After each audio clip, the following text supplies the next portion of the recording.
This hour is sponsored by Bit Central, efficient media workflows.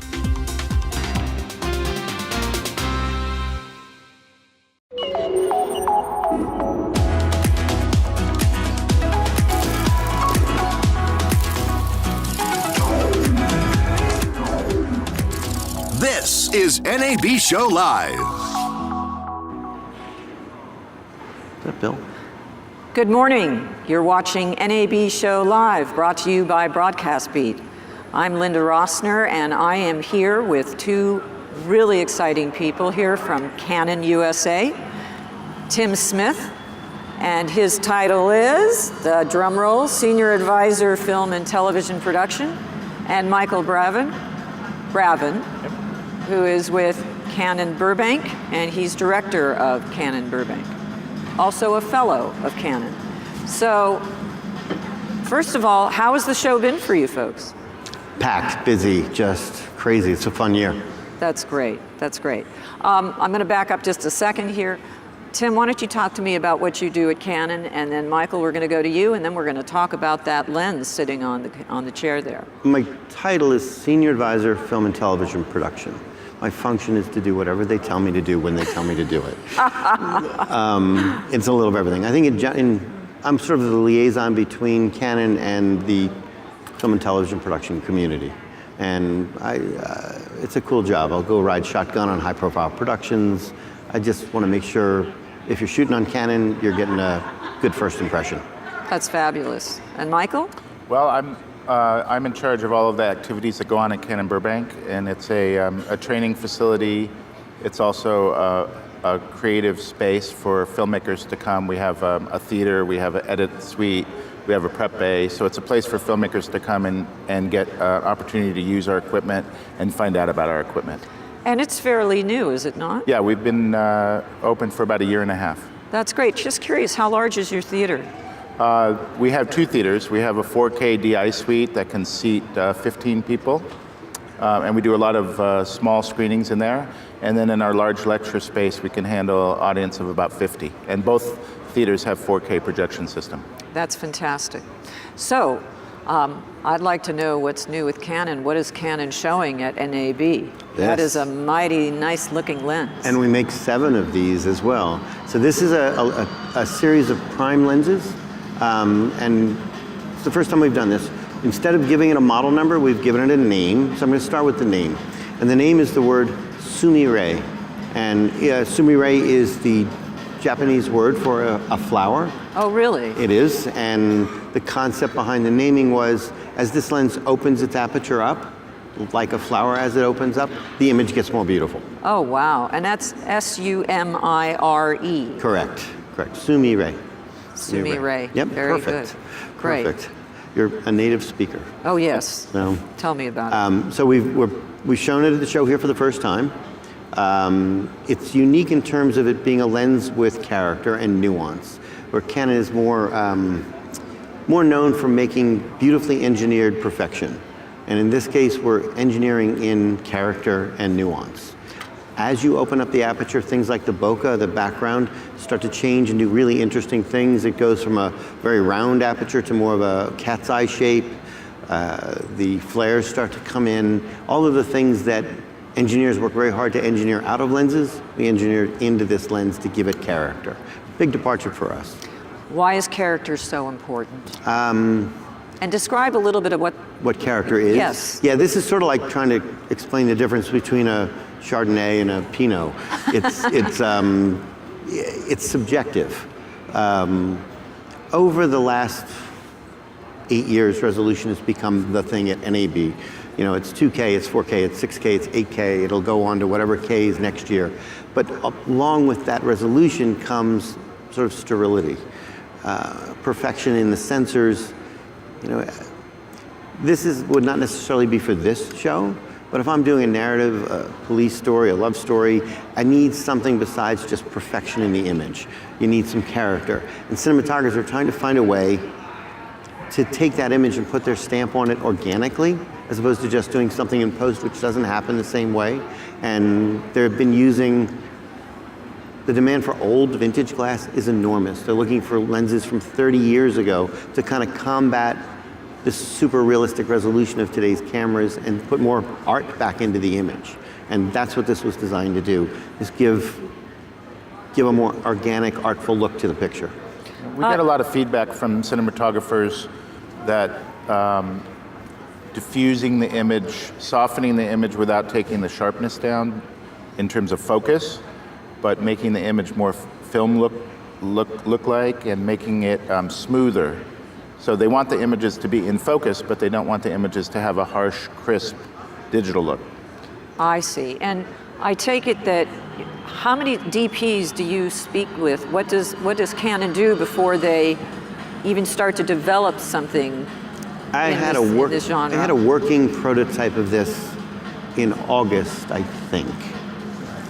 Conceptual piece. I probably showed it to 100, close to 100 cinematographers. We do a lot of it at Canon Burbank because we're located where we can get them to come in and take a look. We take advantage of events we do, like the Sundance Film Festival, and find a little room somewhere and say, shh, don't tell anybody. Yeah, as many as we can. And you try to take in as many opinions as you can. But in the cinema world, if you have 5 cinematographers in a room, you will have about 9 opinions. And you have to kind of pick the ones that hit the most. Yeah. This is sort of a side note. What I found was really interesting is that the cinematographers that love this look skew much younger. Really? For whatever reason, it's the newer cinematographers that are maybe looking to create their own look still. They're not established cinematographers that have that look. But yeah, the younger cinematographers got it immediately. You would turn on the monitor, you'd start showing them the picture, and they would tell you what you wanted to just tell them, where you sort of explained it to some other people, where does it fit? But yeah, I guess it's not going to be for everybody, but it's definitely going to be for under 40.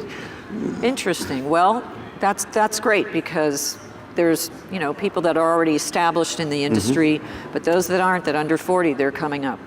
Right. Just curious, which cameras? That's actually really important.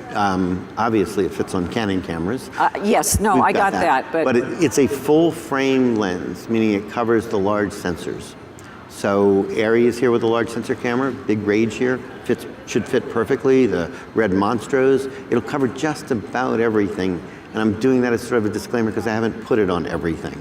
But it's covered everything we've put it on before, meaning the coverage of the glass fits the larger frame sensor, and full frame recording, which gives you, or shooting gives you that real sort of shallow depth of field look that everybody seems to be going for. Yeah. It's kind of the rage right now, and there's not a lot of glass for it. This is wonderful. So it's not propped. So it can be used on multiple cameras for whatever. So it's sort of an agnostic lens in a sense. Well, I like to think of lens as agnostic because it's a really separate business. Sure. In our 35 millimeter still world, lenses and cameras are sort of married. But in the cinema world, if it's a red camera with a Sumi-Ray on the front, that's wonderful. If it's a Canon, even better. But that's the choice the cinematographer has to make. But I don't want to mislead either. It's full frame, but it will cover the Super 35 sensors as well. You can go down. So a lot of these new cameras, like our Canon 700, will do a cropped sensor so that 35 is 35. So it'll work on almost everything. We like to think as all PL mount cameras are lens mounts for this lens. Right. That's also a unique thing for us too. It's the first time we've done a prime in the industry standard PL. We've been doing primes in our proprietary EF mount, but PL is the most common mount in the cinema industry, and this will be a PL lineup. Boy, that is wonderful. So you're showing it here for the first time, but it's been used. Well, it's been commissioned to use. We created some footage to show it off, but we've kept it pretty well under wraps. Okay. Yeah, we found a really wonderful cinematographer to shoot some footage. One of the ones we interviewed who got it immediately and said, can you do this? And he really nailed it. The images are beautiful. Now I need to find a way to get it used in a real environment. And that's what Michael and I do in Burbank, to say, please use our lens. Yeah, we have a nice backlog of people that came to the show or people that heard about the lens online who've already reached out. And we're gathering together after NAB to figure out some scheduling between now and Cinegear. It's a complicated choice because the look has to fit a story, and it has to fit a director's vision and a cinematographer's vision. It has to fit the hardware.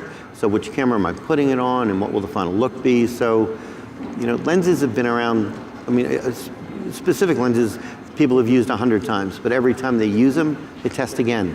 It has to fit each time. So we do a camera test, lens test for every production, even if Wow. you've shot it before. It's not like you just pick it up and go. You still spend a day testing everything and visualizing the story ahead of time. So. You know what I love about that, and I'm sure that other companies do it too, but it's nice to know that Canon really has that customer service, that relationship where you're not just relying on, here's the lens, adios, good luck. There's a lot of lenses out there There's by a a lot lot of of lenses. companies made from all over the world. Yeah. And that's where the separation comes, where a cinematographer has to know that we're helping them achieve their vision, Sure. not just building something for them to use. Absolutely. Now, when do you think it will be available to In the real world? Yeah. We're looking at shipping 4 of them, what we call like sort of the meat of, there's 7. Let me go through the 7. There's a 14 mil, a 20, a 24, 35, 50, 85, and 135. So that number of focal lengths covers just about anything you could think of. We're going to ship the most common, which is the middle ground, 24, 50, and 85, end of summer, with 2 more to follow by the end of the year, and then the very last one, the 20 mil, will be early next year, early next year. Boy, that's exciting. That's got to be exciting. And I'm sure there are people that can't wait to start using it. They're lining up. They're lining up. I love that. So, wondering about what else Canon has been up to. You talked about some new cameras that are coming out. We have some new cameras. We've made what we call our XA and XF line, which is a little bit different customer. They wouldn't be looking at the Sumiran lenses. They would be more news gathering or maybe documentary. And while I'm on the topic of documentary, something happened for us this year that I tell everybody when I get the chance. This year's Oscar-winning film for documentary was a beautiful film called Free Solo. Yes. Shot entirely on Canon cameras and with Canon lenses. And Fantastic. we're proud of that. But what we're really proud of is there were 5 films nominated, and all 5 of them were shot on Canon, which means we swept the category as a camera manufacturer. Congratulations. I think that is fantastic. And might I say, I've seen most of those 5 films, and they were all brilliant, and I loved the way they looked. They really were. What Jimmy Chin did on Free Solo was Oh my stunning. gosh. Just stunning. Even if you're not into documentaries, if they're not your thing, watch Free Solo. They become your thing. It's an exciting, heart-racing kind of, it's not just a documentary, it's an adventure. Sure. I'm afraid we've got to wrap up, so I'm just wondering if there's anything else on the lens that we didn't discuss that you would like to summarize, and Michael as well, if there's anything else about what Canon Burbank is up to that we should note to. I'd just like to invite everyone in the audience to come and visit us in Canon Burbank, those of you that are local to Southern California, and come and see what we're doing and come and see our full line of equipment. Yeah, we're right over by Warner Brothers, and we have an excellent espresso machine. I was there. The espresso machine is fabulous, but so is the entire studio there. It's really something to come and look at and have a lot of fun. It's a terrific site. Well, thank you. Absolutely. And Tim, anything more about the lens or anything about what else Canon is up to? I would say for the lens, get on the list. Get on the because list. They're going to sell. How many people are on the list right now? Oh, I don't, well, A lot. you know what? We have our own wrap-up meetings, and at some point Yeah. we'll talk to everybody and try to make a list. But from what I can tell, it's going to be a good list. That's wonderful. So we're really looking forward to that. And what else we're up to is what we're always up to. Innovation, creativity, and we're listening. Well, I'm thrilled that Canon is here. I'm thrilled that Canon is at NAB and that you guys are thriving. It's wonderful, and I thank you for taking the time for coming on to this show. Our pleasure. So, Thank you, Linda. Thank you. So that's it. So again, thank you for watching NAB Show Live, brought to you by Broadcast Beat. Have a wonderful morning and good night. Good morning. Long